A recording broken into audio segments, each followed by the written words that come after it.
putain, mon bureau est dans un bordel, vous imaginez même pas. J'ai contrôlé plusieurs fois la caméra, qu'on voyait pas trop le bordel là et tout. Mais bon, à mon avis, on le voit quand même un petit peu. Vous m'excuserez, c'est comme ça, faut que je range mon bureau. D'ailleurs, suivez-moi dans les vlogs, parce que je l'ai dit dans le vlog, et c'est très intéressant. Ou pas. Bref, les amis, j'espère que vous allez bien. On se retrouve pour une nouvelle facecam, une facecam qui va concerner un youtubeur que j'apprécie particulièrement. Il s'agit de La Boiserie. Alors, je vous ai fait une petite série de vidéos sur les youtubeurs que j'aime ou que j'aime pas, etc. Pour l'instant, je crois que j'ai fait que des youtubeurs que j'aime. Faudrait peut-être que je passe un peu sur les j'aime pas, parce que je pense que c'est ce qui vous plaît le plus. Mais en tout cas, j'ai vu que vous étiez attentifs et vous commentiez pas mal et vous échangez avec moi et j'étais très content. Donc n'hésitez pas à continuer à échanger avec moi sur ce genre de sujet et tout. Ça me botte aussi de savoir ce que vous en pensez. Parce que autant, voilà, moi j'aime un youtubeur, autant vous ne pouvez pas aimer.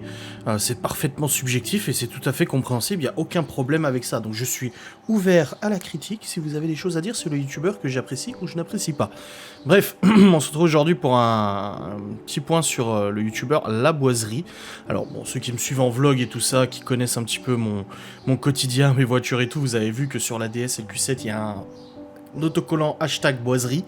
Et ça vous permettra peut-être d'en savoir un petit peu plus sur le pourquoi du comment, pourquoi j'apprécie et tout ça. Voilà, donc La Boiserie, c'est un youtubeur que je regarde depuis un petit moment maintenant.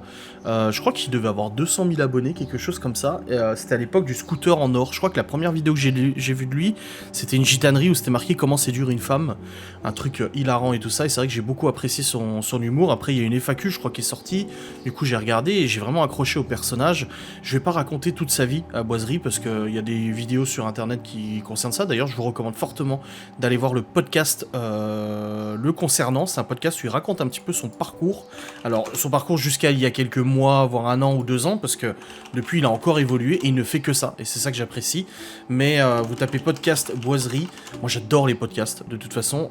C'est sorti il y a un an, voilà. C'était un podcast qui a été tourné avec Dans la boîte à gants, donc le youtubeur Dans la boîte à gants. Et je trouve ce podcast extrêmement instructif et tout ça. Et j'aime beaucoup l'état d'esprit de Boiserie et ce qu'il en raconte sur son parcours. Donc voilà, comme je vous ai dit, je vais pas vous faire son parcours, mais en gros, vraiment, très généralement, c'est un youtubeur qui est parti de rien. Même un homme qui est parti de rien. Il a vécu dans une caravane avec sa mère. Son père est malheureusement décédé. Ils ont récupéré quelques biens, je crois, de son père et tout ça. Et il a fait fructifier du coup ce qu'il a eu comme héritage. Il a fait fructifier de plus en plus. Il a fait des choix, des reventes, beaucoup au niveau de la mécanique, voiture, etc. Pour ensuite se tourner vers Snapchat et ensuite sur YouTube et tout ça. Et commencer à monter son empire. Parce que là, il est carrément à la tête d'un empire qui est juste incroyable. Qu'on aime ou n'aime pas. Donc voilà, c'est un youtubeur qui est vraiment qui s'est démené, qui s'est donné les moyens en fait de réussir et il en est là actuellement par son travail et aussi par sa famille. Sa mère est extrêmement présente, sa grand-mère un peu moins, on la voit quelques fois et dans des moments assez drôles, mais voilà, sa mère est aussi extrêmement présente. Ils ont une relation très fusionnelle les deux et je trouve ça magnifique.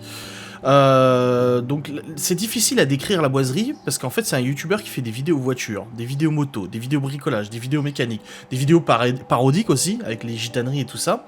Donc c'est un youtubeur voilà, qui propose pas mal de contenu et ainsi qu'une vue un peu sur sa success story familiale. Je dis familiale parce qu'encore une fois je néglige pas la quantité de travail qu'il a fourni, mais ils sont ensemble avec sa mère, avec son pote Babas et tout ça. T'as vraiment l'impression d'une bonne bande qui travaille ensemble et ça marche vraiment, vraiment bien. C'est un des seuls youtubeurs qui a décidé de ne pas faire de collaboration, de partenariat. Il a pris cette décision il y a quelques années suite à un certain... Je pense que c'est dû à ça, mais il avait fait une collab en fait avec des écouteurs, je crois. Alors, je me trompe peut-être, mais j'avais entendu ça. Il avait fait une collab pour des écouteurs avec une agence de pub et en fait les écouteurs s'avéraient être une arnaque.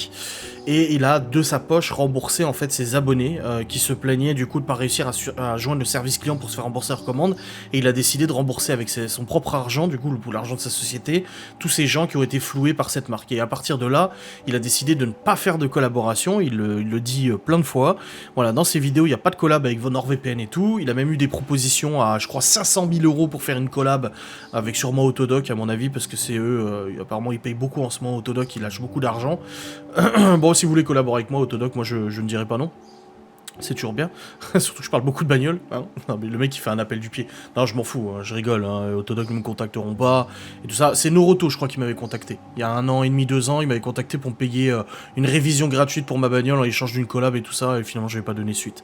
Bref, c'est un des seuls youtubeurs qui a décidé de ne pas faire de collab du tout. Et au contraire, il fait des placements, mais c'est des placements pour ses propres entreprises, ses propres business. Très intelligent au niveau fiscal, en tout cas, parce que je pense que ces entreprises, du coup, payent son société qui gère sa chaîne YouTube et tout ça, donc c'est intelligent. Ça permet de sortir des fonds, du coup, légalement. Le mec qui est en train de spéculer sur des optimisations fiscales. Non, surtout, voilà, il a des business. Il a un business d'airsoft, il a un magasin de moto, il est associé dans un magasin de reprogrammation moteur, il a sa marque de vêtements et de stickers, il a sa chaîne YouTube, et d'autres business qu'on ne sait pas. Il le dit lui-même, hein, qu'il y a d'autres business, il en parle pas forcément, mais voilà, il a su investir. De toute façon, c'est un mec qui investit énormément. Il a su investir dans plein de business, et en fait, il fait la pub de certains business dans ses vidéos. C'est-à-dire qu'en début de vidéo, vous n'allez pas avoir une collab NordVPN, vous allez avoir une collab pour sa marque d'airsoft, par exemple. Voilà.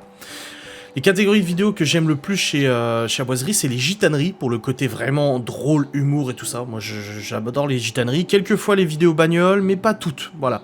Je suis pas super fan de toutes les vidéos voitures et tout ça. Par exemple, il a fait une vidéo avec un bus, je l'ai pas regardé.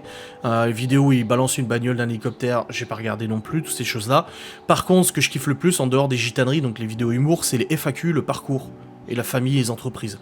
Les vidéos qui parlent de business, là par exemple, il a acheté un château. Et ça faisait des années qu'il le disait en story. Un jour j'achèterai un château, bah ça y est, je vous recommande d'aller voir sa vidéo, elle est très intéressante. Il a acheté un château, où il y aménage tous ses bureaux et tout ça, et c'est vraiment très intéressant et très intelligent de sa part. Et moi, ces vidéos-là, j'aime beaucoup. Et Laura aussi regarde souvent Boiserie avec moi, parce qu'elle aime bien le personnage aussi, elle aime bien aussi son parcours et tout ça.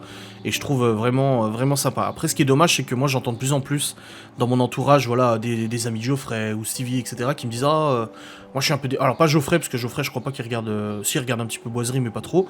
Miguel Anto regarde beaucoup Boiserie aussi. Mais il y a de plus en plus de gens qui disent ouais, il a chopé la grosse tête, il a le melon, machin, la popularité lui est montée à la tête, machin.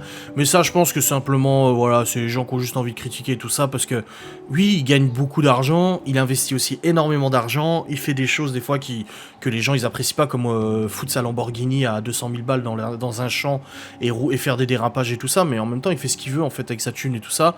Donc voilà, c'est normal, je pense qu'au bout d'un moment, passer une certaine popularité, les gens commencent un petit peu à se vénérer et tout sur certaines choses, mais bon, après il arrive à gérer tout ça très bien, quoi. Alors, je vais vous donner 2 points négatifs et 5 points positifs. Oui, je l'ai écrit, hein, de toute façon. Ah non, je vous ai oublié, les catégories de vidéos que j'aime le moins chez Aboiserie, bah, c'est tout ce qui est moto. Donc, mécanique moto, présentation de moto et tout ça, ça ne m'intéresse absolument pas. Motocross et tout, je m'en fous. Et tout ce qui tourne autour de l'airsoft aussi, il a fait quelques vidéos airsoft. Bon, il a arrêté d'en faire. Mais pareil, même si je pratique de l'airsoft, d'ailleurs, je vais me partir dans quelques jours. Bon, là, on est le 20 juin quand je le dis. Mais c'est pas ce qui m'intéresse le plus. Alors du coup, négatif en premier, je trouve que il commence à y avoir trop de changements de voiture. Alors c'est dommage de dire ça, parce que qui on est pour lui dire de pas changer de bagnole? Il a de l'argent, il a envie d'essayer plein de bagnoles, il a tout à fait raison de le faire. Mais je trouve qu'il change un peu trop de voitures, il commence à y avoir... En fait, le truc c'est que dans les youtubeurs voitures, on s'attache en fait aux personnages et aux voitures qu'ils possèdent. Moi, je sais qu'il y a des youtubeurs voitures que j'ai essayé de regarder. Ils sont sur des délires de voitures que j'aime pas du tout, les anciennes ou les trucs comme ça. Du coup, je regarde pas parce que ça m'intéresse pas plus que ça. Et du coup, je trouve que dans un youtubeur voiture, on s'attache aussi aux véhicules. Et j'ai l'impression qu'il commence à avoir beaucoup d'instabilité au niveau des achats voitures, comme Akram. Akram, c'est pareil, j'ai arrêté de regarder quasiment toutes ses vidéos, parce que je n'arrive plus à suivre, il change de voiture tous les 2 jours, et le problème c'est qu'à chaque fois, il te vend sa nouvelle bagnole, en fait, il te le vend en vidéo, en disant « Ouais, ça y est, j'ai acheté une nouvelle voiture, je suis trop content », il fait plein de modifs dessus et tout, et 2 jours après, la voiture a disparu, parce qu'il s'est lassé, il l'a changé, et ça, je trouve ça un petit peu dommage, et j'ai peur que Boiserie tourne un peu là-dedans, c'est un petit peu le cas, j'ai l'impression, mais bon, après, à voir. Après, il fait ce qu'il veut. Et ensuite, deuxième point négatif, je trouve que c'est un tantinet redondant dans les vidéos. C'est que dans les vidéos, t'as toujours des séquences où il va faire le con dans les champs, des dérapages, un peu de motocross, un peu de monster truck où il roule sur des bagnoles et tout ça. Peut-être pour mettre un peu de contenu dans les vidéos et tout. Et moi, c'est pas... Enfin, le voir faire des tours dans le champ en 125 TDS, oui, ça va 5 minutes, mais c'est pas le truc qui m'intéresse le plus. Je préfère quand il se pose devant la caméra, soit qu'il pète un câble en gitanerie, ou soit qu'il raconte des choses de sa vie et tout ça. Enfin, raconte des choses de sa vie, qui parle, quoi, un peu en facecam et tout, c'est ce que je préfère. Ensuite, les points positifs, alors un humour très grossier et très cash. Alors, si déjà vous me trouvez grossier, alors boiserie en gitanerie ou même normal, laissez tomber. C'est encore plus grossier, mais moi j'aime ça, j'aime l'humour grossier, je suis un gros beauf de toute façon, donc ça passe très bien avec moi. Ensuite, la diversité du contenu, c'est ça qui est bien sur la boiserie, c'est que je regarde pas toutes ces vidéos, mais il y a tellement de diversité de contenu que du coup j'arrive toujours à trouver des vidéos à regarder, et ça c'est très bien. Une grande transparence dans le podcast, que je vous parlais dans les podcasts, mais aussi dans les FAQ et tout. Il est très transparent sur ses business, sur tout ça, et je trouve ça très intéressant, et ça permet vraiment de s'attacher. Ensuite, il y a la communauté qui est drôle et saine. Il a une communauté qui est franchement super saine, je trouve, et assez drôle et tout. Moi, je me prends du plaisir à regarder les commentaires sous ses vidéos, parce qu'il y a toujours des trucs drôles à lire, et une évolution spectaculaire. Alors, la boiserie, c'est vraiment une évolution from caravane to château, quoi. Et cette évolution qu'on a pu suivre pendant des années en le suivant sur YouTube, fait vraiment plaisir à voir, parce que c'est un mec qui a des rêves, c'est un mec qui s'est donné les moyens, c'est un mec qui a travaillé pour ça, qui a galéré, et il le répète sans cesse, il a vécu dans une caravane, sans eau chaude, etc. Donc le mec, il sait, tu vois. C'est autant Akram, il est né dans la richesse, et on peut pas lui en vouloir, et je lui en veux pas d'être né dans la richesse. Moi, je ne connais pas ce genre de sentiment. L'envie des gens, la jalousie envers la situation financière de quelqu'un, je connais pas ça. Mais on a pu voir son évolution. Et là, hier, par exemple, quand j'ai vu popper la vidéo, j'ai acheté un château pour de vrai, alors que ça fait 2 ans qu'il arrête pas de dire « Un jour, j'achèterai un château, maman, j'adore les châteaux et tout ça ». Quand j'ai vu la vidéo, j'ai pris une capture d'écran, j'ai envoyé à Laura, parce qu'elle était pas là hier, et elle m'a dit « Putain, c'est vrai, il l'a fait ?» Je dis « Bah, apparemment oui », et je dis « Mais j'attendrai que tu sois rentré pour qu'on regarde la vidéo », et on l'a regardé hier soir et tout, ça faisait... Mais en fait, t'es trop content pour lui, pour sa mère, sa grand-mère, sa famille, tous les gens qui sont autour de lui et tout ça, qui ont cru en lui, qui l'ont soutenu. Et franchement, ça fait trop plaisir. Moi, je suis super content de cette évolution. Ensuite, ma fréquence de vue au niveau de sa chaîne YouTube, bah, ça dépend du contenu. Je regarde pas toutes ses vidéos. Je dois regarder une vidéo sur 3, quelque chose comme ça, parce que c'est des vidéos moto, mécanique moto, ça m'intéresse pas. Vidéo bagnole, où il fait des tours dans les champs, la vidéo de la Lamborghini dans les champs, j'ai regardé vite fait, parce que c'est drôle, mais après, le reste, j'ai pas regardé plus, mais je regarde quand ça m'intéresse, et il y a toujours du contenu qui arrivera à m'intéresser, en fait, tous les mois. Et ensuite, mon avis sur la suite, bah, je pense qu'il ira encore plus loin. Voilà, la boiserie, je pense qu'il est capable d'aller encore plus loin. Il a de plus en plus de succès. J'ai totalement confiance. J'aime pas, en fait, j'ai l'impression qu'il doit quelque chose aux abonnés, tu sais. J'ai totalement confiance en son évolution. Maintenant, je suis un petit peu inquiet parce qu'il travaille énormément. Il fournit un travail colossal. Je pense pas qu'il doit dormir. C'est ce que je dis à Laura hier, quand il parlait d'avoir acheté le château, de ses business et tout ça. Je dis, il doit pas dormir beaucoup la nuit.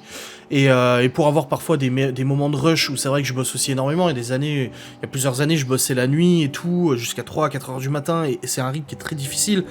Même aujourd'hui, il m'arrive d'avoir des semaines très très très chargées parce que je fais plein de tournages, des Ghost Us, machin et tout ça. Et je vois déjà que c'est fatigant. Alors, en tant qu'entrepreneur, hein, parce qu'en fait, tu t'arrêtes jamais. Tu bosses constamment. C'est-à-dire que t'as toujours un mail qui tombe le soir, t'as toujours un truc à faire le soir, ou le matin, ou le week-end et tout ça.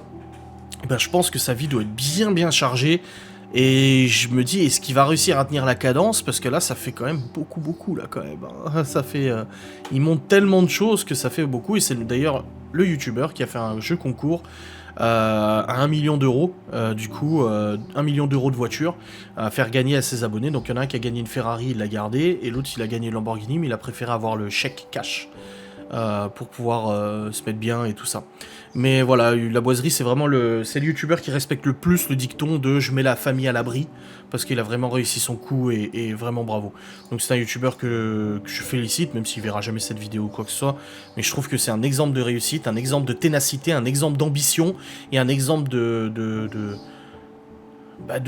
force mentale, parce qu'il a fait des choix, parfois bons, parfois mauvais, il l'a expliqué dans son podcast, parfois il s'est retrouvé vraiment dans la merde, mais il a toujours su se relever et se donner les moyens, il a jamais baissé les bras. Voilà pour la boiserie, j'espère que cette vidéo vous aura plu, n'hésitez pas à réagir en commentaire si vous avez des choses à dire sur ce youtubeur, si vous le connaissez ou pas, et on se retrouve très vite pour un nouveau vlog, salut.